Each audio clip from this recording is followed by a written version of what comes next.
नमस्कार विद्यार्थी मित्रांनो, स्वागत आहे आपलं यूट्यूब चॅनल ज्याचं नाव आहे मोहित मोटिवेटेड एक्झाम चॅनल। आज आपण बघणार आहोत महा-टी-ई-टी आणि महाराष्ट्र शिक्षक पात्रता परीक्षा 2025 रोजी होणाऱ्या बालमानसशास्त्र आणि अध्यापनशास्त्र या विषयाचे संबंधित असणारे मुख्य घटक।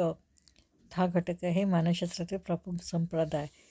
चला तर मग सुरुवात करूया व्हिडिओला। सुरुवातीला व्हिडिओ आवडल्यास लाईक करा, कमेंट्स करा, जास्तीत जास्त व्हिडिओ शेअर करा आणि चॅनलला सबस्क्राईब करायला विसरू नका। चला तर मग सुरुवात करूया व्हिडिओला। बालमानसशास्त्रातील प्रमुख संप्रदाय व पुरस्कर्ते, उदयाचा कालावधी, मुख्य अभ्यास विषय व अभ्यास पद्धती, शिक्षणातील योगदान। पहिला आहे रचनावाद। त्याचा पुरस्कर्ते आहे ई बी टिचनर आणि विलियम वुंट। उदयाची सुरुवात झाली आहे 1879, परंतु शास्त्रीय स्वरूपात अमेरिकेत 1898 पासून सुरुवात झाली। बोधावस्थेतील अनुभव व संवेदना प्रामुख्याने प्रायोगिक व पूरक आंतररक्षण त्याचा वापर या अभ्यास विषयाचा अभ्यास पद्धती होती। शिक्षणातील योगदान। इंद्रिय ज्ञानास सुरुवात, कल्पना, स्मरण, प्रतिमा, शिक्षणात विचार, बालकाचा भावभावनांचा विचार या रचनावाद संप्रदायामध्ये केला गेला होता। त्यानंतर बघूया दुसरा संप्रदाय आहे कार्यवाद संप्रदाय। याचे पुरस्कर्ते आहे John dewy, angel JR. Woodworth, SR. याचा उदय 1898 पासून अमेरिकेत प्रचलित झाला होता। याचा मुख्य विषय आहे अध्यात्मात्मक स्वरूपाचे वर्तन, निरीक्षण व आंतरक्रिया पद्धतीचा वापर हा याचा अभ्यास पद्धती होती। आणि शिक्षणातील योगदान कोणते तर बघूया। उपयोजित मानसशास्त्राचा पाया, शैक्षणिक मानसशास्त्राची सुरुवात, अध्ययनकर्त्याचा वर्तनाला चालना, शैक्षणिक वातावरण, प्रत्यक्ष अनुभवातून शिक्षण हे त्यांचं शिक्षणातील योगदान आहे। सहाऱ्याच्या वादामध्ये पुरस्कर्ते आहे E.L. Thorndike, L.1 पावेलॉव, B.F. Skinner. याचा उदय 1898 अमेरिकेत आणि 1903 रशियामध्ये झालेला आहे। मुख्य अभ्यास विषय होता चेतक प्रतिसाद, परिवर्तन व कल्पनांचे सहचर्य, प्रायोगिक व आंतरिक निरीक्षणाचा वापर या अभ्यास पद्धतीमध्ये केला गेला होता।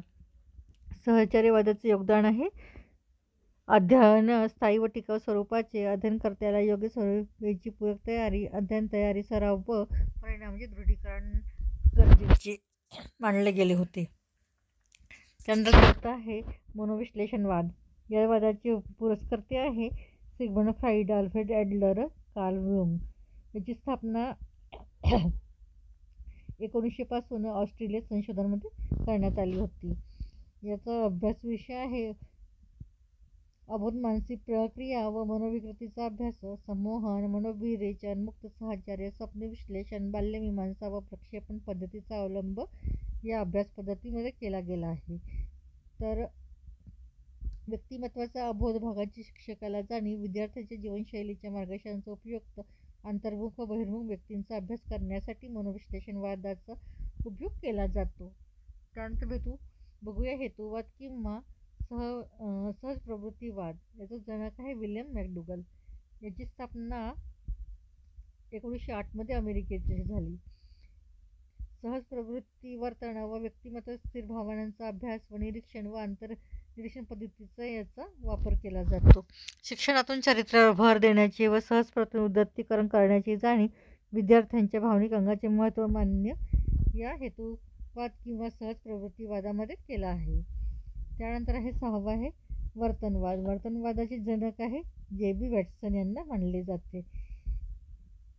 वर्तनवादाची सुरुवात 1922 साली अमेरिका येथे झाली। चेतक प्रतिसादात्मक वर्तनाचा अभ्यास, निरीक्षण, प्रायोगिक पद्धतीचा वापर या वर्तनवादामध्ये केला जातो।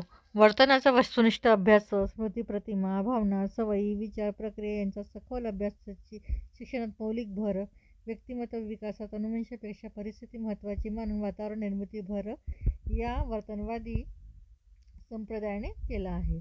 त्यानंतर सातवा आहे समष्टीवादी संप्रदाय। याचं पुरस्कर्ते आहे वर्दामायर, कोफका आणि कोहलर। याची उदय 1912 साली जर्मनी येथे झाला। तर